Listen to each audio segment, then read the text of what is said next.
একজন কৃষক তার নিজস্ব মেধা প্রজ্ঞা দিয়ে সামগ্রিক কৃষি ব্যবস্থাপনা পরিবর্তন করা তার দ্বারা সম্ভব নয়। 1 হেক্টর জমিতে আমরা পৃথিবীর মধ্যে সবচেয়ে বেশি রাসায়নিক সার ব্যবহার করি, পার হেক্টরে 400 কেজি। আমাদের দেশে এই যে রাসায়নিক সার, তারপরে কীটনাশকের ফ্যাক্টরি, বীজের কোম্পানি যেগুলো আছে, ওগুলো একজন কৃষকেরই তার চেয়ে বেশি আছে। 35,000 কোটি টাকার ঔষধ আমাদের দেশে উৎপাদন হয়, 160টা দেশে রপ্তানি হয়, কিন্তু বেসিক র মেটেরিয়ালস কিন্তু আমরা ইম্পোর্ট করে নিয়ে আসি। কৃষক মার্সিডিজ চড়ে, কৃষক হেলিকপ্টার চালায়, সেটা তারা করেছে, অগ্রাধিকার খাতকে চিহ্নিত করে স্বয়ংসম্পন্ন করেছে।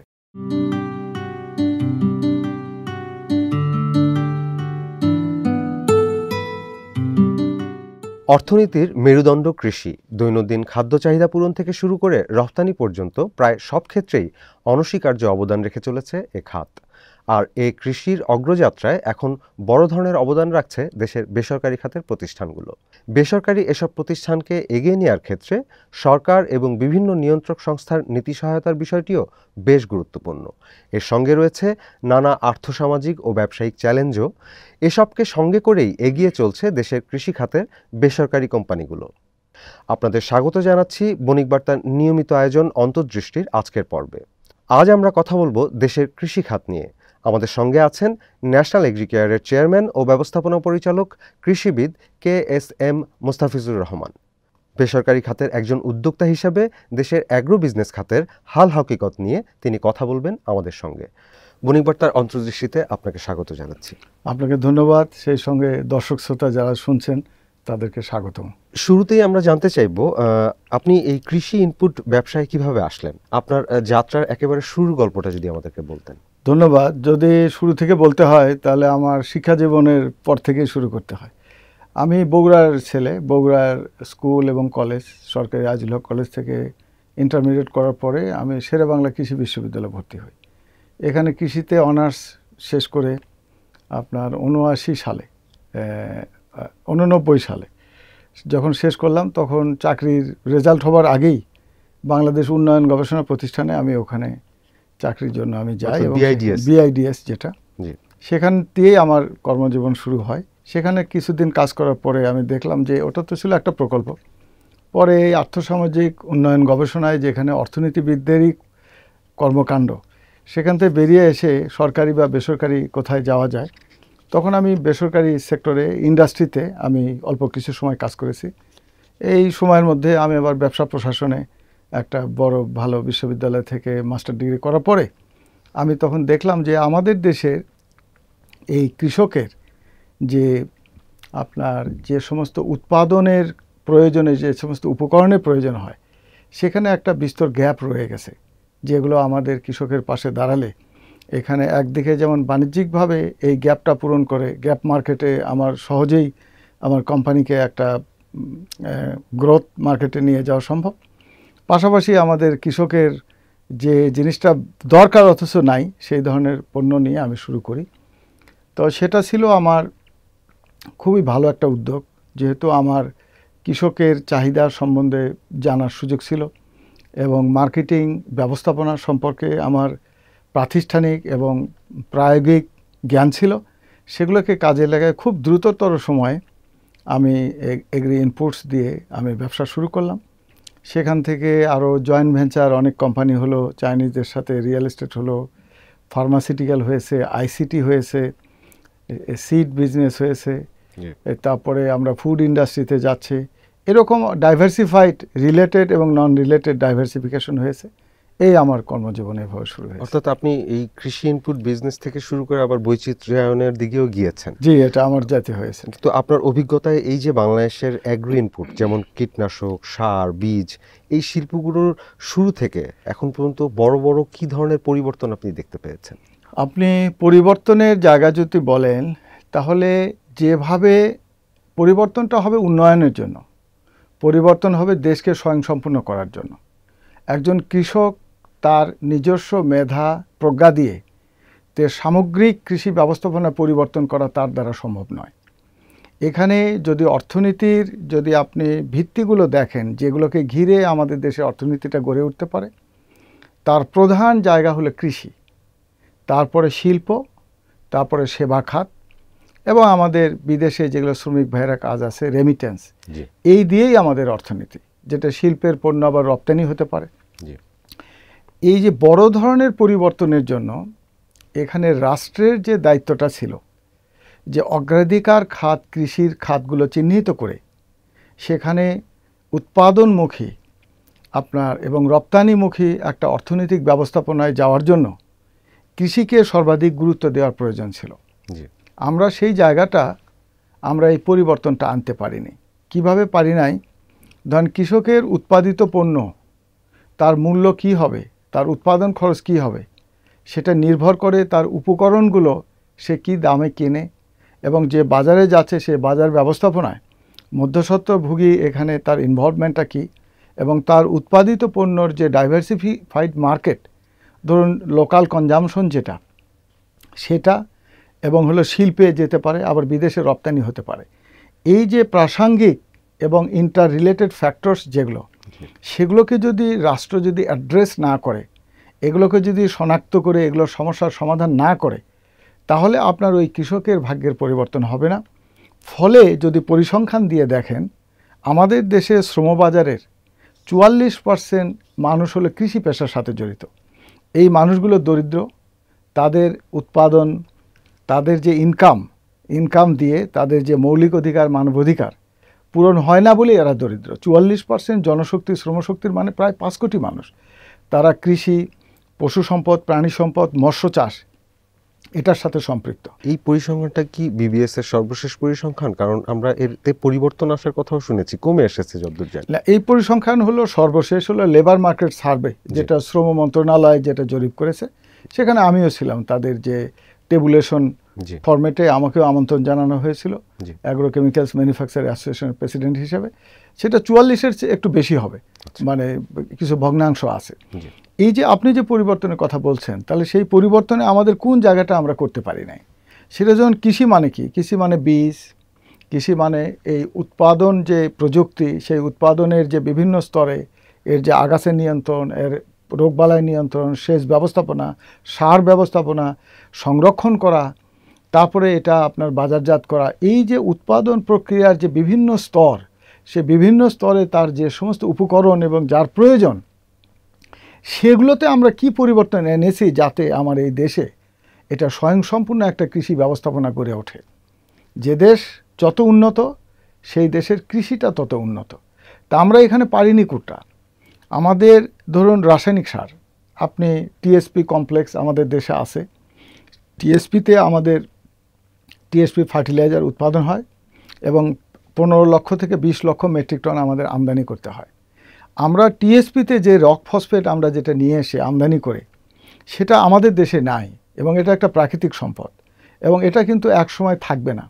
এবং সেটা আমরা সুদূর কোন দেশ থেকে নিয়ে আসি, যে মূল্যে নিয়ে আসি, সেটা আন্তর্জাতিক বাজারে অন্যান্য দেশে এর যে কত ভাগ দাম কম আছে, সেগুলো আমরা যাচাই বাছাই করছি কিনা, বা এর সাথে সংশ্লিষ্ট সম্পৃক্ত যারা দীর্ঘ সময় ধরে যে মূল্যে এটা ক্রয় করা হচ্ছে, ফলে উৎপাদন খরচ যাচ্ছে বেড়ে, এবং সেই সুযোগে আমরা এটাকে আমদানি করে নিয়ে আসছি। এটা দেখার বিষয় ছিল। শুরুর যে প্রশ্নটা উত্তর দিয়েছেন এবং সেটারই আপনি ধারাবাহিকতা বলছেন যে আমাদের একটা গ্যাপ রয়ে গেছে এবং সেই গ্যাপটা আসলে আমরা এখনো আমদানি নির্ভর রয়ে গেছি। আমদানি নির্ভর রয়ে গেছে। তো এই যে আমাদের স্থানীয় উৎপাদন এবং উৎপাদন সম্প্রসারণের ক্ষেত্রে প্রধান বাধাগুলো আসলে কি?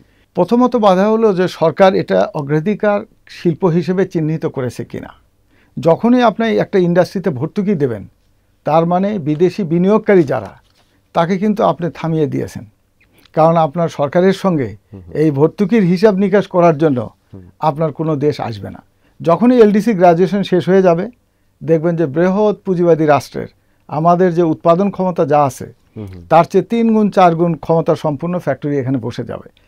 তখন হবে কি, আপনার এই ভর্তুকি আপনি আবার কিন্তু ওই তাদেরকেই দিচ্ছেন। তাহলে এটা দরকার ছিল যেটা স্থানীয় উদ্যোক্তাকে দিয়ে, এখানে সরকারের সংশ্লিষ্টতা না রেখে বেসরকারি খাতকে, যারা এই প্রযুক্তি জানে বোঝে, তাদেরকে নিয়ে এসে এখানে আমাদের এখানে প্রোডাকশন, লোকাল ইন্ডাস্ট্রি ডেভেলপমেন্টের জন্য সরকারের সুদূর প্রসারী ভর্তুকি যদি দিতে হয়, তাহলে আমার স্থানীয় শিল্প উদ্যোক্তাকেই আমি দেব, এবং ফলে এটা একটা স্বয়ংসম্পূর্ণ ইন্ডাস্ট্রি গড়ে উঠত। অথবা আপনার আরও যেগুলো প্রযুক্তি আছে, উন্নত প্রযুক্তি, আপনার উন্নয়ন মানে হলো গবেষণা, উন্নয়নের পূর্বশর্ত গবেষণা। আপনি ধান গবেষণা, পাট গবেষণা, বিভিন্ন জাত উদ্ভাবন করছেন, কিন্তু মাটিতে যে আমাদের রাসায়নিক সার এই 54 বছরে যে জমাট বেঁধে গেছে, এই সারকে যে অ্যাভেলেবল ফর্মে নিয়ে আসার জন্য যে উন্নত প্রযুক্তি আবিষ্কার হয়েছে, আমাদের দেশে এই সমস্ত গবেষণা প্রতিষ্ঠান আছে, যে সরকারি গবেষণা প্রতিষ্ঠান আছে, কিন্তু সেগুলো কিন্তু গবেষণা হয় নাই। এই যে আমরা 200 বছরের যে উপনিবেশিক শাসনকে কায়েম করার জন্য যে ব্যুরোক্রেটিক সিস্টেম তৈরি হয়েছে, সেই শাসন ব্যবস্থা আপনি এখনো রেখেছেন। আপনি তো কখনো ভাবেন নাই যে আমার অগ্রাধিকার খাত হলো এটা, এবং এটাকে আমার লোকাল ইন্ডাস্ট্রি ডেভেলপ করার জন্য, উৎপাদন এবং রপ্তানিকে প্রাধান্য দেওয়ার জন্য আমার শিল্প নীতি, আমার বিনিয়োগ নীতিটা এই হওয়া দরকার, অথবা যেটা হয়েছে সেটা আমার সঠিক আছে কিনা সেটা। একটা আপনাকে সরকারের কাজ কিন্তু ব্যবসা করা না, সরকারের কাজ কিন্তু আমদানি করা না। আপনার একটা মন্ত্রণালয় বসেই আছে আমদানি করার জন্য, তিনি এটা ডাকবে যারা বিনিয়োগকারী আছেন, যারা প্রযুক্তি জানে, তাদেরকে ডেকে বসে বিধিমালা নীতিমালা ঠিক করতে হবে। সরকারের যে ব্যুরোক্রেটিক প্রসেসে যদি আপনার এখানে উৎপাদন হইতো, স্বয়ংসম্পূর্ণ হইতো, তাহলে আমরা ধরতাম যে হ্যাঁ এই বিধি, এই বিধান, এই আইন ঠিক আছে। শত শত আইন পরিবর্তন না করলে আপনি যে পরিবর্তনের কথা বলছেন, এটা পরিবর্তন হবে না। ওই উপনিবেশিকটা চলে যাবে, কিন্তু আপনার ওই অন্য দেশের শক্তি, ওই অন্য দেশের লোক, তারাই বেনিফিটেড হবে, আমাদের লোকাল ইন্ডাস্ট্রি গড়ে উঠবে না। তার প্রমাণ হলো আমাদের $100 বিলিয়ন আমরা ইম্পোর্ট করি, তার অর্ধেক হলে আমরা এক্সপোর্ট করি। 54 বছরে একটা দেশ এই জায়গায় থাকবে কেন? আপনার কৃষি হলো আপনার রূপান্তরের, অর্থনৈতিক রূপান্তরের প্রধানতম স্তর। আপনি সেটাকে অবজ্ঞা করে আপনি অর্থনীতিকে সাজাবেন, এটা হয় না। আর একটা উদাহরণ দেয়, ধরেন United state of America or colonial টাইমে, এবং তারপরেও ওদের কিন্তু 95% ছিল কৃষক। তারা ওই যে তুলা, তারপরে বিভিন্ন রকমের এই যে ভুট্টা, এগুলোর চাষ করতো। এখন ইউনাইটেড স্টেট অফ আমেরিকায় যান, ওদের ধনিক শ্রেণী হলো কৃষক। আমাদের দেশে এই যে রাসায়নিক সার, তারপরে কীটনাশকের ফ্যাক্টরি, বীজের ফ্যাক্টরি, বীজের কোম্পানি যেগুলো আছে, ওগুলো একজন কৃষকেরই তার চেয়ে বেশি আছে। কৃষক মার্সিডিজ চড়ে, কৃষক হেলিকপ্টার চালায়, সেটা তারা করেছে, অগ্রাধিকার খাতকে চিহ্নিত করে স্বয়ংসম্পন্ন করেছে। আপনার এই জায়গাগুলো, আপনি ধরুন সরকারের একজন কর্মকর্তা, তার কিন্তু তার একটা লাইন আইন এবং বিধির বাহিরে বলার সুযোগ নাই। আমাদের আইন যখন প্রণয়ন হচ্ছে, তখন ধরেন সেই আইন করতেছে কারা? আপনি কেরানিকে দিয়ে আইন করে আপনি ওই আইন, ওই বিধিমালা, ওগুলো আপনি নিয়ে মন্ত্রণালয় থেকে, তারপরে আপনার ক্যাবিনেট হয়ে, তারপরে সংসদে যে পাশ হয়ে সেই আইন দিয়ে আপনার দেশের ভাগ্যের পরিবর্তন করবেন, সেটা হবে না। এখানে আপনাকে পরিবর্তন করতে হলে আগে আপনি সবার আগে চিহ্নিত করবেন আপনি কোনটাকে ঠিক করতে চান। সেটা ঠিক করার জন্য ওর সাথে বোদ্ধা লোক যারা আছে, পলিটিশিয়ানও রাখতে হবে, অর্থনীতিবিদ থাকবে, শিক্ষাবিদ থাকবে, ব্যবসায়ী নেতা থাকবে, থেকে চুলচিরা বিশ্লেষণ করে যখন আপনি একটা একটা করে দেশের স্বার্থে যখন আপনি ঠিক করবেন, তখন একটা স্বয়ংসম্পূর্ণ দেশ হবে। এই যে স্বয়ংসম্পূর্ণতা না থাকা এবং আমদানি নির্ভরতা, সেটার কারণে তো আমাদের কৃষির উৎপাদন ব্যয় বেড়েই চলেছে। তো এইটা আসলে, এইটা রোধের ক্ষেত্রে আসলে কি সুনির্দিষ্ট পদক্ষেপ নেওয়া প্রয়োজন? আপনার প্রথমত, আপনাকে কৃষি মানে হলো আপনার গ্রামীণ জনশক্তি। সেই গ্রামীণ জনশক্তিকে যদি আপনি তার অর্থনৈতিকভাবে যদি মুক্ত করতে চান, তাহলে কৃষিটাকে আপনার এটা ইনফর্মাল ইন্ডাস্ট্রি, ইনফর্মাল সেক্টর, কিন্তু কৃষিভিত্তিক শিল্প, কৃষকের উৎপাদিত পণ্য দ্বারা শিল্প চলতে পারে এরকম শিল্প, এবং কৃষকের উৎপাদনে যে সমস্ত উপকরণের প্রয়োজন হয়, সেই সমস্ত উপকরণ এখানে বানাতে হবে। তাহলে তার উৎপাদন খরচ কম হবে, লোকাল ইন্ডাস্ট্রি গড়ে উঠবে, কর্মসুযোগ সৃষ্টি হবে। আপনার রাস্তাঘাটে আপনি যে দেখতেছেন এত ভিক্ষুক, এত সাধারণ মানুষ, এত হতদরিদ্র, একজন রিক্সাওয়ালা তার রিক্সাতে একটা ব্যাটারি লাগায় সে তার জীবনের স্বপ্ন পূরণের স্বপ্ন দেখছে। এই যে আপনি যদি এগুলো একটা একটা করে ঠিক না করেন, আপনি কৃষি ঠিক না করে আপনি শিল্পতে, পোশাক শিল্পে চলে গেছেন, 66% পোশাক শিল্পের লোকেরা, গার্মেন্টসের মালিকরা, আপনার ব্যবসায়ীর নেতারা চলে গেছে সংসদে। তাহলে এই যে মিসম্যাচ, এটাকে আপনি ঠিক করতে গেলে তো আপনাকে সব জায়গায় একটা একটা ঠিক করতে হবে। মানে আপনি বলতে যাচ্ছেন যে ওই 66% কৃষি খাতের ব্যবসায়ীরা হওয়া উচিত ছিল না? সেখানে ব্যবসায়ী কৃষি খাতের না, এখানে যখন আপনি ইন্ডাস্ট্রি গড়ে তুলবেন, এটাকেই যখন লাভজনক নিরাপদ করবেন, তখন কিন্তু ব্যবসায়ী শিল্পপতির কিন্তু সংসদে যাওয়ার প্রয়োজন হবে না। তখন তিনি এখানেই মনোনিবেশ করবেন। আপনি যেহেতু ইন্টার রিলেটেড ফ্যাক্টরসগুলোকে কমপ্লেক্স করেছেন, তখন আপনাকে তার নিরাপত্তার জন্য, তার সেফটির জন্য তখন সে পলিটিশিয়ানদের পিছনে যাচ্ছে। আমার কথা বিক্ষিপ্ত হচ্ছে, কিন্তু এগুলো যেহেতু অনেক ভেতরে পুঞ্জীবিত, ফলে এটা এইভাবে আসছে। যদি সারসংক্ষেপ করি, আপনি কৃষিকে ঠিক করতে হবে, তারপরে শিল্পের বৈচিত্র্য নিয়ে আসতে হবে, তারপরে সার্ভিস সেক্টর তো অবশ্যই বড় হবে। যদি সার্ভিস সেক্টরে আপনার ব্যাংক, বিমা, রাস্তাঘাটে ছোটোখাটো দোকানপাট এগুলো হবে, চলতে থাকবে। যদি এগুলো ঠিক না করেন, তাহলে দেখেন মানুষ তার খাদ্যের প্রয়োজনে, তার জীবিকার প্রয়োজনে আপনার গ্রাম থেকে মানুষ শহরে চলে আসছে, এবং দেখুন কত রকমের অপকর্মের সঙ্গে মানুষ জড়ে যাচ্ছে। রাজনৈতিক নেতাদের পেছনে সারাদিন ঘুরছে। আপনি যদি ইন্ডাস্ট্রি করেন, সে সময় পাবে কখন? তার কর্মসুযোগ সৃষ্টি করতে হবে। সেই জিনিসটা আমরা করতে পারিনি। পাশ্চাত্যে যেটা গেছে, তারা ধরুন বেসরকারি খাত দিয়েই তারা কিন্তু অর্থনীতিটা সাজাইছে। আর আমাদের এখানে মিক্সড ইকোনমিক ব্যবস্থাপনা, অর্থনৈতিক ব্যবস্থাপনা। সেখানে সরকার কিছু করবে, বেসরকারি কিছু করবে। অহেতুক ধরেন ঔষধ শিল্প ভালো করতেছে, অহেতুক আপনি করছেন কি এসেনশিয়াল ড্রাগ নামে একটা কোম্পানি করে আপনি দেখাইতেছেন এটার দাম তো হলো আপনার 4 পয়সা, আপনি বেচতেছেন 20 পয়সা।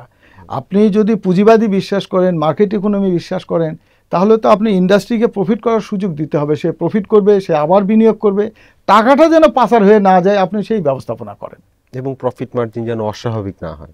প্রফিট মার্জিন না, যদি প্রাইভেটাইজেশনে বিলিভ করেন, আপনার প্রফিট মার্জিন যদি বেশি হয়, এটা রাষ্ট্রকে হিসাবটা দিতে হবে, সে কত প্রফিট করেছে, এবং সেই প্রফিটের যে যত অংশ ট্যাক্স দেওয়ার কথা সেটা যদি নিশ্চিত হয়, আর রাষ্ট্র ওখান থেকেই তার কল্যাণমুখী কাজের দিকে নিয়ে যাবে। আপনি নানান সময় বলেছেন, আমরা আপনার লেখায়ও পড়েছি, আপনি কৃষি কমিশন গঠনের প্রস্তাব দিয়ে আসছেন অনেকদিন যাবত।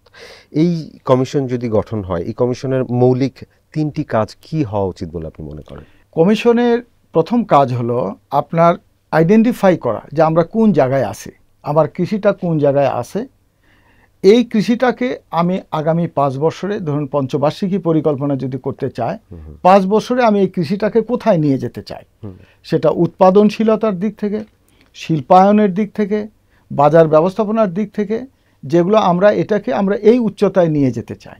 এই উচ্চতায় নিয়ে যেতে আমার যে ব্যারিয়ার্সগুলো কি কি, আইন সংস্কার কি করতে হবে, বিধির সংস্কার কি করতে হবে, বিনিয়োগকে কোথায় আকৃষ্ট করে দিতে হবে, সেটা এই কমিশনের কাজ হবে। এটা যখনই এই ধরনের আপনি যে 3টা বলেছেন, আর যদি আরও 3টা বলতেন আমি বলতাম, বাট এই 3টার মধ্যেই ঠিক আছে। আমি আসি কোথায়, যেতে চাই কোথায়, কিভাবে যাব, এই কমিশন এই কাজটা করবে। এটা করলে আপনার কৃষি দিয়ে আবার নতুন করে শুরু করতে হবে, যেটা আমরা করি নাই, সেটা আমাদের এখনো করার সুযোগ আছে। অতিরিক্ত কীটনাশক ব্যবহারের কথা বলছিলেন আপনি, এই অতিরিক্ত কীটনাশক ব্যবহারে মাটির ক্ষতি নিয়ে আপনার যে কনসার্ন বা উদ্বেগ, সেগুলো কি? আর আপনার যে প্রতিষ্ঠান ন্যাশনাল এগ্রিকেয়ার, এই প্রতিষ্ঠান টেকসই বা বিকল্প সমাধান দিচ্ছে কি? আপনি যেটা অতিরিক্ত যে কীটনাশকের ব্যবহারের কথা বলছেন, আপনাকে প্রথমেই বলেছি গবেষণা ছাড়া আপনি উন্নয়ন কল্পনা করা যায় না। বাংলাদেশে 1 হেক্টর জমিতে যে পরিমাণ কীটনাশক ব্যবহার হয়, এর চেয়ে 12 গুণ বেশি ব্যবহার হয় হলো আমেরিকায়, ইউনাইটেড স্টেট অফ আমেরিকায়। এর চেয়ে 7 গুণ বেশি হয় জাপানে, এর চেয়ে 8 থেকে 9 গুণ বেশি হয় ফ্রান্সে। তাহলে আমাদের এখানে এত কথা কেন? এখানে হলো আপনার যে বিশ্ব স্বাস্থ্য সংস্থা এই কীটনাশককে যে বিভিন্ন ক্যাটাগরিতে ভাগ করেছে, এর টক্সিসিটির, হেলথ হ্যাজার্ডাস কনসার্নে এটা 5টা ভাগে ভাগ করা হয়েছে। আপনি কোনটাকে অনুমোদন দেবেন, কোনটাকে দেবেন না, এটা সরকারের, এটা অগ্রাধিকার, ওই যে খাত অগ্রাধিকার চিহ্নিত করা, সেগুলো আপনাকে যথাযথ করতে হবে। এবং যেটা যার উপর অনুমোদিত সেটাতেই যাতে ব্যবহার হয়, এর তদারকি ব্যবস্থাপনা নিশ্চিত করতে হবে। আর আমদানি করা কীটনাশক নিয়ে এসে আপনি এদেশে এর মান নিয়ন্ত্রণ করতে পারবেন না, এর স্বাস্থ্য ঝুঁকি বাড়বে। এই জন্য আপনি যারা উৎপাদনকারী, যারা তার নিজস্ব এর সেফটি, এর যে রিস্ক ফ্যাক্টর, এর যে হেলথ হ্যাজার্ডাস, এর টক্সিসিটি, এর বিষাক্ততা, তার ল্যাবরেটরিতে পরিমাপ করার যন্ত্রপাতি বাধ্যতামূলক করে দিতে হবে। তাহলে ধরুন যদি আমরা 10টা বা 20টা বা 50টা যদি উৎপাদনকারী প্রতিষ্ঠান ঠিক করে দিতে পারি, তাহলে এই জিনিস আমাদের অত্যন্ত নিরাপত্তার সাথে, নিরাপদ পেস্টিসাইড আমরা এখানেই তৈরি করতে পারবো এবং এখান থেকে আমরা রপ্তানি করব। আর আপনি যেটা বলছেন আমাদের প্রতিষ্ঠান ন্যাশনাল এগ্রিকেয়ার এখানে কি কাজ করছে, খুবই চমৎকার প্রশ্ন। এটার না হলে একজন আপনি পেস্টিসাইড, হেলথ হ্যাজার্ডাস, স্বাস্থ্য ঝুঁকি রয়ে গেছে, আপনি সেটা যদি নিরাপদ ব্যবহার এবং এর জুডিশিয়াল বিধিসম্মত ব্যবহার যদি নিশ্চিত করতে না পারেন, তাহলে কিন্তু এটা আপনার শুধু ব্যবসায়ী হয়ে গেল, যে সামাজিক দায়বদ্ধতা হলো না। আমরা অ্যাজ এ কোম্পানি আমি যেহেতু নিজে কৃষি বিজ্ঞানী, ফলে এর বিজ্ঞানটা আমি জানি, ফলে আমরা ওইভাবেই পণ্যটাকে ওইভাবে ঠিক করেছি, যেটা এক্সট্রিমলি হ্যাজার্ডাস, যেমন ধরুন কার্বোফুরান গ্রুপের কীটনাশক, একটু টেকনিক্যাল টার্ম হয়ে গেল, যদি সাধারণ মানুষের বোঝার জন্য, যেটা অতি বিষাক্ত, যেটা ধরুন পরিমাপ করা হয় যে কত মিলিগ্রাম 1 কেজি ওজনের একটা স্তন্যপায়ী প্রাণীকে খাওয়ালে সে 1 ঘন্টার মধ্যে 50%ই মারা যাবে, সেটা হলো তার বিষাক্ততা পরিমাপের বিষয়। যেমন ধরুন কার্বোফুরান, ওর যদি সক্রিয় উপাদান 8 মিলিগ্রাম 1 কেজি ওজনের একটা ইঁদুরকে খাওয়ানো হয়, তাহলে 50% আপনার 1 ঘন্টার মধ্যেই মারা যাবে। তার মানে এটা এক্সট্রিমলি পয়জনাস অ্যান্ড টক্সিক। এই কীটনাশক আমরা ন্যাশনাল এগ্রিকেয়ার আমরা 15 বছর আগে এর যে আমদানি আমরা বন্ধ করে দিয়েছি। আবার আমরা ধরুন কৃষি বিশ্ববিদ্যালয়ে পেস্টিসাইড টক্সিসিটির ওপরে উচ্চতর গবেষণার জন্য পিএইচডিতে আমরা অর্থ বরাদ্দ করি, দীর্ঘ সময় হলো, এবং সেখানে গবেষণা হয় যে কোন পেস্টিসাইডের টক্সিসিটি কেমন, যেগুলো আমরা পাবলিক প্রপার্টি হিসেবে, পাবলিক ইনফরমেশন হিসেবে আমরা অ্যাওয়ারনেসের জন্য এগুলো আমরা রেখে দিয়েছি, আমরা সরকারের কাছে দিচ্ছি। এগুলো এইভাবে আপনাকে এটা করতে হবে। পৃথিবীতে আপনার পরিবেশ যারা সবচেয়ে ক্ষতি করেছে, তারা কিন্তু পরিবেশে তাদের বিনিয়োগটাও বেশি। এইভাবেই আমরা যেহেতু পেস্টিসাইড টক্সিসিটি একটা হ্যাজার্ডাস জিনিস আমরা যেহেতু ডিল করি, অথচ অপরিহার্য, যেটা ছাড়া ফসল সুরক্ষা সম্ভব নয়। পৃথিবীতে এমন কোনো আপনার কৃষি উৎপাদন করে সেখানে পেস্টিসাইড ব্যবহার হয় না, এরকম দেশের নজির আপনি দেখাতে পারবেন না। যেটা আপনাকে আমেরিকা বললাম, যে আমেরিকা পার হেক্টরে আমাদের চেয়ে প্রায় 10-12 গুণ বেশি পেস্টিসাইড ব্যবহার করে, জাপান আমাদের চেয়ে 6-7 গুণ বেশি ব্যবহার করে, কিন্তু তাদের ব্যবহারটা নিরাপদ এবং হলো বিধিসম্মত। আমাদের এই জায়গাতে আমাদের কাজ করতে হবে, যেটা ন্যাশনাল এগ্রিকেয়ার আমরা চেষ্টা করছি করার জন্য। এবং উৎপাদন যদি এখানে না করেন, তাহলে এটার আপনার দীর্ঘমেয়াদী টেকসই হবে না। কৃষি ইনপুট শিল্পের জন্য ব্যাংকিং বা আর্থিক খাতের কোনো বিশেষ সুবিধা বা নীতি পরিবর্তন প্রয়োজন বলে মনে করেন? অবশ্যই প্রয়োজন। আমরা যে WTOর যেদিন স্বাক্ষর করেছি, আমাদের দেশ যে LDC গ্রাজুয়েশন হবে, এটা তো আমরা হঠাৎ করে ঘুম থেকে উঠে দেখতেছি না যে এটা হবে। এটা আমরা সেই আমাদের দেশটা স্বাধীনতার পরে আমরা LDCর মধ্যে ঢুকেছি, এবং আমরা এই ওয়ার্ল্ড ট্রেড অর্গানাইজেশনের স্বাক্ষরকারী দেশ। যখনই স্বাক্ষর করেছেন, তখনই কিন্তু আপনার অনেকগুলো জিনিস আপনি প্রিভিলেজড, আপনি সুবিধাভোগী হতে পারতেন। সেটা কি? নিম্ন সুদে অর্থ নিয়ে আপনি এই কীটনাশক ফ্যাক্টরিগুলো করতে পারতেন, রাসায়নিক সারের ফ্যাক্টরি করতে পারতেন, আপনি বীজের যে মাতৃতান্ত্রিক বীজ আমরা যে অন্য দেশকে রয়্যালটি দিয়ে আমরা যে নিয়ে আসি, এটা তো কৃষক জানে না। আপনি এটা কৃষকের ভাগ্য পরিবর্তন কৃষকের হাতে নাই। আপনি এটা আপনাকে এই জায়গাগুলো আপনি যখন সুনির্দিষ্টভাবে শনাক্ত করে এর ব্যবস্থা নেবেন, তখন এগুলো আপনার ধীরে ধীরে আপনার পক্ষে চলে আসবে। যেমন ধরুন, আপনি এই যে এখন নতুন ধরনের প্রযুক্তি আবিষ্কার হয়েছে, যে micro base organic fertilizer, micro অর্গানিজমকে ফার্মেন্টেশন করে সেটা আপনার মাটিতে দিলে আমাদের যে 54 বছরে যে TSP আমদানি করে যে অন্য দেশেরকে ভর্তুকি দিয়েছেন, এই ভর্তুকির টাকা যে আপনার মাটির মধ্যে একটা সলিড ফর্ম হয়ে গেছে, এটাকে ব্রেকডাউন করার জন্য পাশ্চাত্যের দেশগুলো বহু আগে আপনার এই মাইক্রো অর্গানিজম বেসড ফার্টিলাইজার তৈরি করেছে, যেটা দিলে আপনার TSP আর দিতে হবে না। ওটা দিলে সে ওই ফার্টিলাইজারকেই আপনি অ্যাভেলেবল ফর্মে নিয়ে আসবে। আমরা কিন্তু সুন্দর একটা গবেষণা প্রতিষ্ঠান করেছি, Bangladesh nuclear agriculture research institute. তার কাজই কিন্তু এটা, তার কিন্তু কাজের মধ্যে একটা, সে কিন্তু প্রায় 30 বছর আগে আমি দেখেছি এই জীবাণু ফার্টিলাইজার বানায়া বিভিন্ন জায়গায় ট্রায়াল করেছে। ওই যে সরকারের কাজ তো ব্যবসা না, এটা যদি প্রাইভেট অর্গানাইজেশনকে তিনি উৎপাদনের সঙ্গে এবং তার উদ্ভাবনের সঙ্গে যদি একটা ইন্ডাস্ট্রি একাডেমিয়া করে যদি এটা করত, তাহলে ওর উৎপাদিত ওই মাইক্রো বেস ফার্টিলাইজার 30 বছর আগে আমাদের দেশে ঢুকে যেত। এবং আমাদের দেশে যে রাসায়নিক সার ব্যবহার হয়, আমি দর্শক শ্রোতাকে জানাই, সারা পৃথিবীতে আমাদের দেশে যেমন মানুষের সংখ্যা বেশি, আপনার 1 হেক্টর জমিতে আমরা পৃথিবীর মধ্যে সবচেয়ে বেশি রাসায়নিক সার ব্যবহার করি, পার হেক্টরে 400 কেজি, যেটা আপনার ভারতে এর অর্ধেকেরও কম, চায়না এবং ইউরোপ আমেরিকাতে অনেক কম।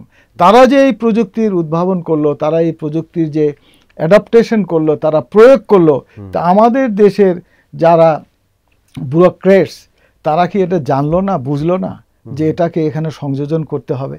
আমার যে প্রশ্নের যে অংশটা ছিল যে পরিবর্তন প্রয়োজন কিনা আপনি মনে করেন কিনা, আপনি বলছিলেন যে প্রয়োজন অবশ্যই, এবং আপনি গুরুত্বপূর্ণ একটি পয়েন্ট বলেছেন যে আমরা তো এলডিসি গ্র্যাজুয়েশন করছি আগামী 3 বছর, যে এই যে শুরু থেকে আমরা স্বল্প সুদে যে একটা ইন্ডাস্ট্রি গড়ে তুলতে পারতাম আর সেটার জন্য এখন মাত্র 3 বছর সময়, এটা এই সময়ের মধ্যে আসলে কিভাবে পারবো এবং কি পদক্ষেপ হতে পারে? আপনি মনে করে দেওয়ার জন্য ধন্যবাদ। আপনার প্রথমত আপনার টেকনোলজির অ্যাসিস্ট্যান্স আপনি নিতে পারতেন এলডিসি হিসেবে, যেটা ধরেন প্যাটেন্ট প্রোডাক্ট আমাদের ফার্মাসিউটিক্যাল আমরা করে ফেলেছি।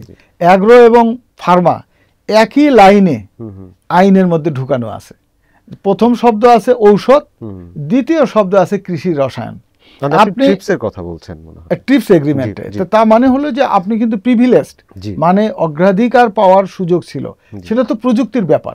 আপনি যদি প্যাটেন্ট প্রোডাক্ট আপনি যদি এখানে বানানোর যদি অধিকার দেওয়া হয়, আপনি তো অনেক বড় সুবিধা। আজকে এই সুবিধা যদি আপনার আমেরিকান কোনো কোম্পানি যদি বাংলাদেশে আমরা ইনভাইট করে নিয়ে আসতে পারতাম, তিনি তো এখানে বিনিয়োগ করার জন্য বসে আছে, কিন্তু আপনি সেই বিনিয়োগকে আকৃষ্ট করে না দিলে তিনি কেন আসবে? আমরা তাকে আনতে পারি নাই। আপনার এই সুবিধাটা নেওয়ার সুযোগ ছিল, যেটা low cost fund, technology assistance, training, এগুলো কিন্তু আমাদের আইন বিধির মধ্যে আছে। আমরা এটা নিতে পারি নাই। এখন আমাদের এলডিসি গ্রাজুয়েশন তো অপশন না যে আমি নিতেও পারি নাও নিতে পারি। আপনি এতদিন সুবিধা নিয়েছেন, আপনি হলে ফ্রি ট্রেড, তারপরে প্রিভিলেজ ট্রেডের আপনি বেনিফিট নিয়েছেন, গার্মেন্টসের নিয়েছেন। আমরা এগুলো নিতে পারিনি, এগুলো আমাদের ব্যর্থতা। এখানে যদি আপনি বলেন যে আমরা এই সময়ের মধ্যে আমরা কিভাবে এটাকে নিতে পারি, দেখেন অনেক জিনিসের ন্যারেটিভটা সুন্দর মনে হবে যেন দেশের কল্যাণে, মানুষের কল্যাণে, জনতার জন্য করা হয়েছে, কিন্তু ভেতরে যখন যাবেন দেখবেন যে ওটা অন্য রূপ, অন্য অর্থ। আপনি যদি এমনটা ভেবে থাকেন যে আমাদের দেশে অনেক কীটনাশক হয়ে গেছে, এখন নতুন করে আমাদের কীটনাশকের এখন মিটিং সিটিং করার দরকার নেই, করলে আরও কীটনাশক আসবে, আরও ক্ষতি হবে। কিন্তু এর ভেতরে যে প্যাটেন্ট প্রোডাক্টগুলো রয়ে গেছে, সেগুলো যে আপনি মিটিং না করার কারণে এগুলো যে আমাদের অপরচুনিটি হারায় ফেলবো।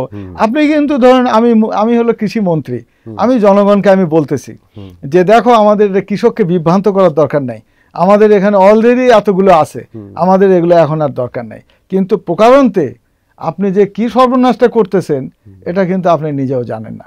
সুতরাং বক্তব্য শুনতে যতই ভালো লাগুক, যতক্ষণ পর্যন্ত আর গভীরে না যাবে, বুঝে করুক না বুঝে না করুক, আমাদের এগুলো দ্রুত মিটিং করে এগুলোকে সার করে দিতে হবে, যাতে অধিক সংখ্যক প্যাটেন্ট প্রোডাক্ট, এতদিন তো দেয়নি, ইচ্ছা করে দেয়নি, মানে আইনকে অবজ্ঞা করে দিয়েছে।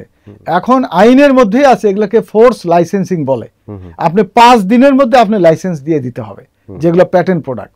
আপনি তো 40 সাল পর্যন্ত বহুজাতিক কোম্পানিকে সুযোগ দিয়ে রাখছেন যে 40 সাল পর্যন্ত আপনি এটা মনোপলি করবেন। একটা প্যাটেন্ট প্রোডাক্ট যখন রেজিস্ট্রেশন হবে আমাদের মতো গরিব দেশে, আপনি তো এখানে 20,000 টাকা দিয়ে রেজিস্ট্রেশন করেছেন, এটা হলে 20 লাখ ইউএস ডলার ধরলে তাহলে ওটা জাস্টিফাইড হইতো। যেহেতু আপনি তাকে সুযোগ দিচ্ছেন 40 সাল পর্যন্ত, আপনি রাষ্ট্রের ঘরে দেন, ওই টাকা দিয়ে আপনি কৃষকের কল্যাণে কাজ করেন। বিশ্বজুড়ে এখন কৃষি শিল্পায়নের প্রসার বাড়ছে, তো ন্যাশনাল এগ্রিকেয়ার এক্ষেত্রে আসলে কি ধরনের ভূমিকা রাখছে? বাংলাদেশেও কৃষির প্রসার ঘটছে কথাটা সঠিক না, এখানে হয় নাই। কৃষিতে আমরা যোজন যোজন মাইল পিছনে রয়ে গেছি। ন্যাশনাল এগ্রিকেয়ার যেটা উদ্যোগ নিয়েছে, শুধু আমি একা না, ন্যাশনাল এগ্রিকেয়ারের উদ্যোগে আমরা বাংলাদেশ অ্যাগ্রোকেমিক্যাল ম্যানুফ্যাকচারার অ্যাসোসিয়েশন করেছি, যে অ্যাসোসিয়েশনে 20 জন সদস্য আছে। এই সদস্যগুলো এখানে অ্যাগ্রোকেমিক্যালস এখানে আমরা উৎপাদন করতে চাই। উৎপাদনের 2টা স্তর, একটা হলো যে সক্রিয় উপাদান যেটা বেসিক কেমিক্যালস, যেটা অ্যাক্টিভ ইনগ্রেডিয়েন্ট, সেটা আপনি হয়তো পরে বানাবেন। যেমন ঔষধ শিল্পের ক্ষেত্রে আমরা এখনো বানাতে পারি নাই, কিন্তু ঔষধ শিল্প কিন্তু স্বয়ংসম্পূর্ণ হয়ে গেছে। 35,000 কোটি টাকার ঔষধ আমাদের দেশে উৎপাদন হয়, 160টা দেশে রপ্তানি হয়, কিন্তু বেসিক র মেটেরিয়ালস কিন্তু আমরা ইম্পোর্ট করে নিয়ে আসি। আর অ্যাগ্রোকেমিক্যালসের ক্ষেত্রে যেটা হয়েছে, আপনি বেসিক র মেটেরিয়ালসটাকে আপনি ইম্পোর্টটাকে জটিল করে রাখছেন, কঠিন থেকে কঠিনতর করে রাখছেন, মনে হবে যেন রাষ্ট্রের স্বার্থে করেছেন, কিন্তু এটা রাষ্ট্রের স্বার্থে যে করেন নাই, এটা করেছেন হলো বহুজাতিক কোম্পানির স্বার্থে, এটা করেছেন আপনার অন্যের পরামর্শে। সেই জায়গাটা ভাঙার জন্য ন্যাশনাল এগ্রিকেয়ারের উদ্যোগে আমরা বাংলাদেশ অ্যাগ্রোকেমিক্যাল ম্যানুফ্যাকচার অ্যাসোসিয়েশন এই আন্দোলনটা করছি যে এটার এই ট্যাক্স এবং নন tax, tariff and non tariff, যেটা শুল্ক এবং অশুল্ক যে বাধা আছে, সেই বাধাগুলো সংশ্লিষ্ট মন্ত্রণালয় সমাধান করে দিলে এই দেশে অন্তত এই রাসায়নিক যেটা ধরেন পেস্টিসাইড, বালাইনাশক এবং রাসায়নিক সারও এখানে উৎপাদন করা সম্ভব হবে। এটা কিন্তু রকেট সায়েন্স না, আমি আগেই বলেছি। দেখেন, রক ফসফেট আপনার পৃথিবীর খনিজ পদার্থ, এটা শেষ হয়ে যাবে একদিন। আপনি যখন আসে তখন তো আপনি লো কস্ট সোর্সটাকে নিয়ে আসেন অথবা প্রাইভেট সেক্টরকে দিয়ে দেন, তাহলে প্রাইভেট সেক্টর এগুলোকে স্বয়ংসম্পূর্ণ হবে। আমরা পেটেন্ট নিয়ে কথা বলছিলাম। এই পেটেন্ট ভিত্তিক পণ্যের বিষয়ে আপনার ভাবনাগুলো কি আসলে? আর পেটেন্ট নীতিতে কোনো ধরনের নীতি পরিবর্তনের প্রয়োজন আছে কিনা? আর যদি থাকে, এই পরিবর্তন এলে আপনার যে স্থানীয় উৎপাদনের যে সম্ভাবনার কথা বলছেন, সেটা কতটুকু বাস্তবসম্মত হবে? প্রথমত, প্যাটেন্ট হলো এটা পুঁজিবাদী ক্যাপিটালিস্ট মার্কেটের হলো এটা একটা ওয়েপন। আপনার আমেরিকার যে অর্থনীতির 60% বাজার তার প্যাটেন্ট প্রোডাক্ট দ্বারা পরিচালিত হয়, যদিও তার অর্থনীতির 60% পণ্যই হলো ফাইন্যান্সিয়াল প্রোডাক্টস। ফাইন্যান্সিয়াল প্রোডাক্টেও তারা প্যাটেন্ট করে যে এটা আমি এইভাবে লোন দেবো, এটা অন্যরা দিতে পারবে না। আর যেগুলো সায়েন্টিফিক প্রোডাক্টস সেগুলো তো অগণিত প্যাটেন্ট করেছে। এবং এই সাম্রাজ্যবাদী এবং যদি আপনার পুঁজিবাদী এবং মুক্ত বাজার, শুনতে কিন্তু খুব সুন্দর, মুক্ত মানে ফ্রি ইকোনমি, এটা কিন্তু আমাদের দেশে আমরা প্রচলন করেছি। আমার লোকাল ইন্ডাস্ট্রি নাই, আপনি তার সাথে মুক্ত বাজার আপনি রাখবেন না, আপনি নিজস্ব সক্ষমতা তৈরি করবেন, এটা হলো সবার আগে আপনার জরুরি। আপনি যদি লোকাল ইন্ডাস্ট্রি আপনি এখানে ডেভেলপ করেন, তাহলে আপনি তো লো কস্ট প্রোডাক্ট এখানেই করতে পারবেন এবং সেটাকে যদি প্রোটেকশন দেন, তাহলে মুক্ত বাজার এসেও আপনার ইন্ডাস্ট্রি কিছু করতে পারবে না। আপনি যে দ্বিতীয় প্রশ্নটা করছেন যে এটা প্যাটেন্ট নিয়ে আমাদের ভাবনাটা কি এবং আমাদের সক্ষমতা তৈরি করা সম্ভব কিনা, এটা এখনই তো সময়।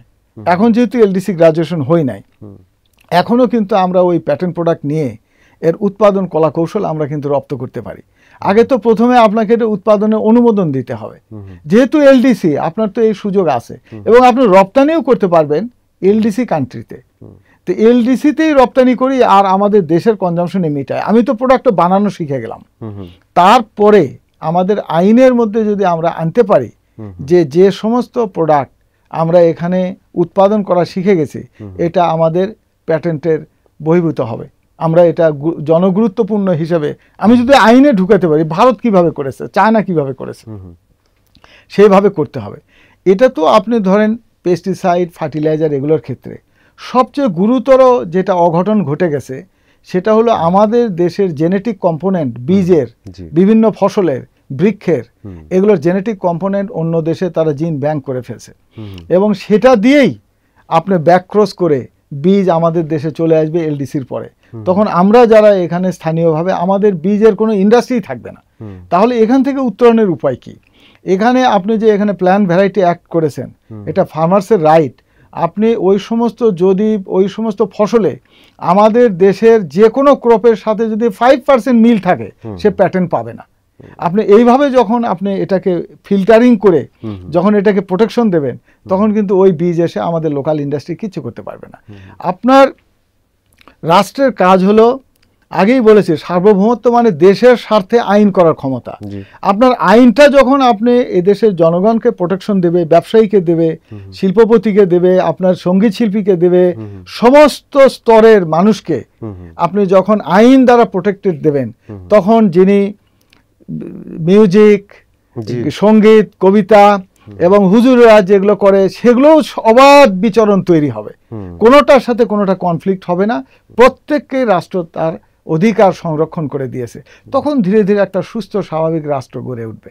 আমাদের এই যে কাঁচামাল আমদানিতে শুল্ক নীতি ও অনুমোদন প্রক্রিয়া নিয়ে আপনার আসলে অভিজ্ঞতা ও বক্তব্য কি, আর এই বিষয়ে সরকারের জন্য আপনার নীতিগত প্রস্তাবগুলো কি? ধন্যবাদ।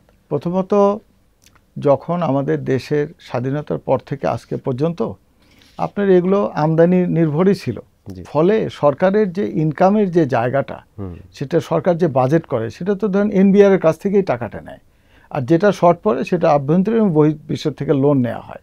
এখন এনবিআর তার সহজভাবে টাকা আদায় করার জন্য তারা হলো আমদানি করা জিনিসের উপর ট্যাক্সটাকে বসিয়েছে। সেটা তার সুবিধার জন্য করেছে, যাতে গভর্নমেন্টের যে প্রেশার, এত টাকা আদায় করতে হবে, রাজস্ব আহরণ বাড়ানো। সরকারের সক্ষমতা কিন্তু হলো অনেক জায়গার মধ্যে নাম্বার 1 হলো যে রাজস্ব আহরণের ক্ষমতা। মানুষ তো রাজস্ব দিচ্ছে, ভ্যাট দিচ্ছে, ট্যাক্স দিচ্ছে, ব্যক্তি কর দিচ্ছে, আপনি যে রাস্তার পাশে যেগুলো দোকানপাট আছে তারাও দিচ্ছে। এখন সেটা আপনার সরকারের ঘরে যাওয়ার জন্য আপনি এখানে যদি ডিজিটালাইজেশন করতেন, অর্থনীতির আকৃতিটা বড় হয়ে যেত। মানুষ ট্যাক্স দিতে চায়, ট্যাক্সকে 3 ভাগ করলে তখন তো রাষ্ট্রের ঘরে 1 ভাগ আর 2 ভাগ কোথায় যায় আমি জানি না। তাহলে এইভাবে আপনি যদি ওই যে শুল্ক নীতিটা সংস্কার করতো, যে লোকাল ইন্ডাস্ট্রি, এটার অ্যান্সারটা এইভাবে দেন যে এনবিআর যদি শুল্ক নীতিটা এমনভাবে সংস্কার করত যেটা উৎপাদনমুখী এবং রপ্তানিমুখী শিল্পকে সমর্থন করে, তাহলে আমাদের দেশটা ধীরে ধীরে উৎপাদনমুখী এবং রপ্তানিমুখী রাষ্ট্রে পরিণত হতো। এবং আমরা যে পরিমাণ পণ্য আমদানি করি ওর টাকা পরিশোধ করার জন্য আমাদের রপ্তানি থেকে যা আসে এবং রেমিটেন্স থেকে যা আসে তারপরেও 15 থেকে 20% অর্থ কম থাকে, যেটাকে আমাকে প্রতিনিয়ত বিভিন্ন আন্তর্জাতিক ফাইন্যান্সিয়াল ইনস্টিটিউট থেকে ডলারে আমাকে লোন নিতে হয় এবং আমি ধীরে ধীরে অন্য একটা কারেন্সির উপর ডিপেন্ডেন্সি হয়ে যাই। এইভাবে একটা রাষ্ট্র একটা দারিদ্র্যের দুষ্ট চক্রে পড়ে, লোকাল ইন্ডাস্ট্রি হলো আমাদের হোপ। যেটা করা যাবে আপনি সেটাই করেন। আমাদের এখানে তো এয়ারবাস আর বোয়িংয়ের ফ্যাক্টরি করার দরকার নেই।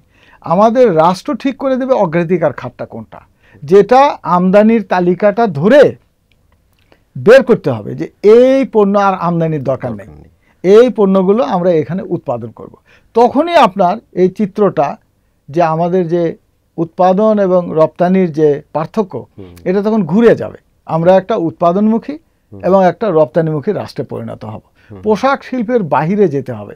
আপনার পোশাক শিল্প 80 সালে শুরু হয়েছে, এর আগে আমরা যেগুলো এক্সপোর্ট করতাম সেগুলোও তো হারায় গেছে। তাহলে ডিপেন্ডেন্সি আপনি 86% রপ্তানি হয় একটা পণ্য দ্বারা। আপনি এক পায়ের উপর দাঁড়ায় আছেন এরকম একটি প্রাণী, আপনি কতক্ষণ দৌড়াবেন?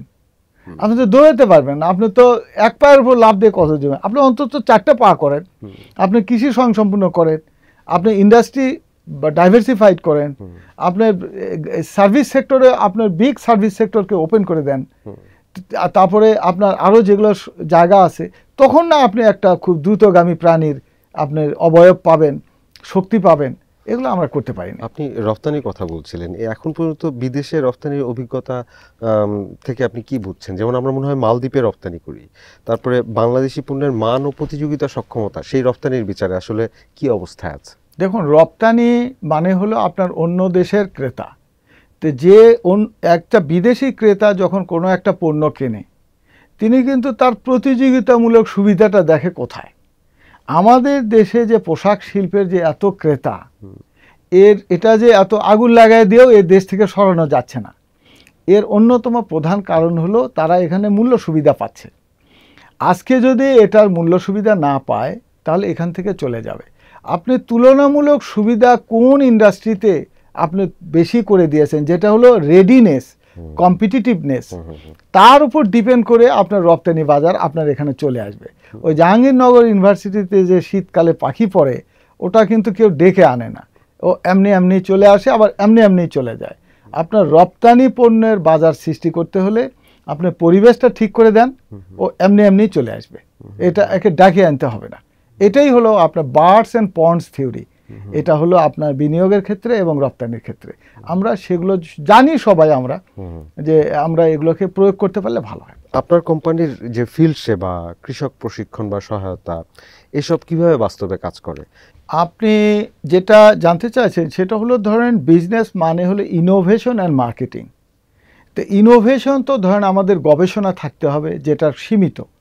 মার্কেটিংটা হলো চাহিদা তৈরি করার যে সক্ষমতা, তার ভিতরেই কিন্তু আপনার কৃষককে প্রশিক্ষণ করা এবং ব্র্যান্ডকে ওখানে নিয়ে যাওয়া, সেটা কিন্তু একটা মার্কেটিং কোম্পানির কাজ। আমরা এটাকে খুবই যত্নের সাথে এটা আমরা করি। এটা যেহেতু টিকে থাকার প্রয়োজন, আপনি যখনই ভালো কিছু করতে যাবেন তখন আপনার প্রোডাক্টের প্রাইস কম্পিটিটিভনেস হারিয়ে ফেলবেন।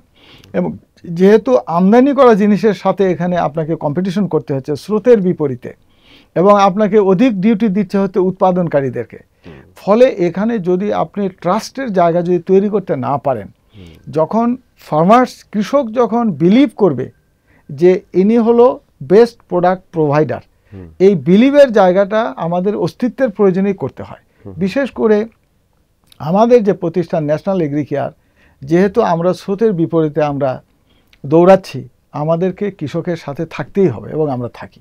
আগামী 5 বছরে আপনি বাংলাদেশের যে অ্যাগ্রো ইনপুট বা কৃষি ইনপুট সেক্টর যেটা, এই সেক্টরটাকে আপনি আগামী 5 বছরে কোথায় দেখতে চান, এবং একই সঙ্গে ন্যাশনাল এগ্রিকেয়ারকে আপনি কোথায় দেখতে চান, এবং সেখানে এইসব ক্ষেত্রে সফলতার মাপকাঠিগুলো কি হবে? আচ্ছা, প্রথমত হলো, যদি আমি একটা উদাহরণ দেই, ওয়ারেন বাফেট তার 50 বছর পর্যন্ত তার হলো অ্যাসেটের সংখ্যা ছিল 1 বিলিয়ন। ঠিক তারপরের 5 বছরে যে এটা আপনার 80 বিলিয়নের উপরে চলে গেছে। তাহলে এটা কিন্তু একটা পুঞ্জীভূত ব্যবস্থাপনার ফলটা চলে আসে পরে। আমাদের বাংলাদেশ 54 বছরে এসে দাঁড়িয়েছে। আমরা এখন নতুন যে পরিবর্তন ব্যবস্থাপনা আসছে, যদি এগুলো ইনইকুয়ালিটি থেকেই, বৈষম্য থেকেই আপনার দুর্নীতির জন্ম হয়, এবং দুর্নীতি থেকেই পভার্টি আসে, এবং দেশের মূল সমস্যাই হলো দারিদ্র, এবং দারিদ্র্যের জন্ম দেয় হলো ইনইকুয়ালিটি অ্যান্ড কারাপশন থেকে। আপনি যদি এগুলো ঠিক করে দেয়া যায়, তাহলে বাংলাদেশ 54 বছরে যেটুকু এগিয়েছে, আগামী 5 বছরে আমি ওই 54 বছরের জায়গাকে ক্রস করতে পারি। ন্যাশনাল এগ্রিকেয়ারের ক্ষেত্রেও তাই।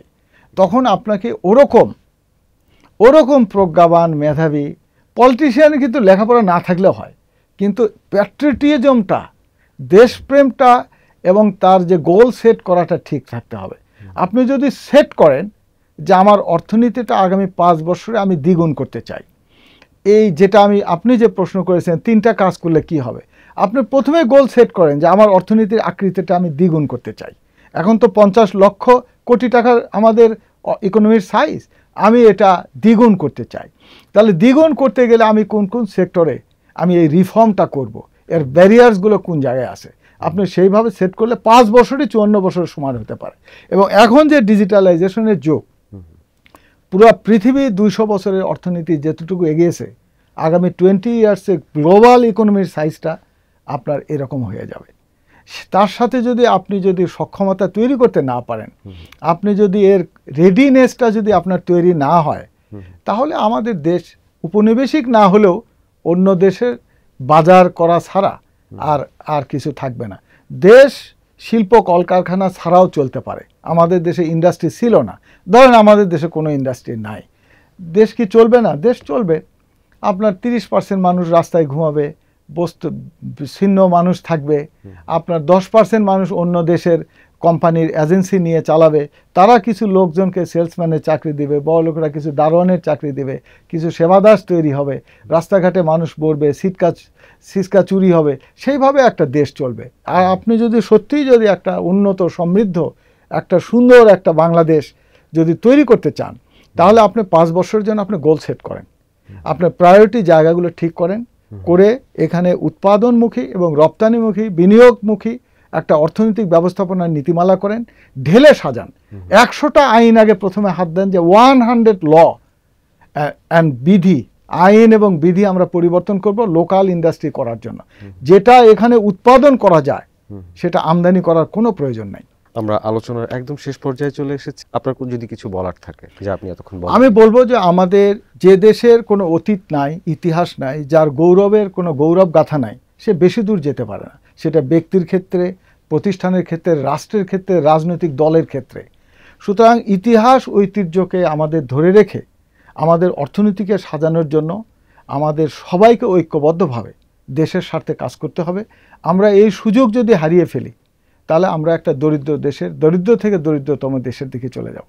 অর্থনীতি এবং রাজনীতি এটা একটার সাথে একটা স্বয়ংসম্পূর্ণ।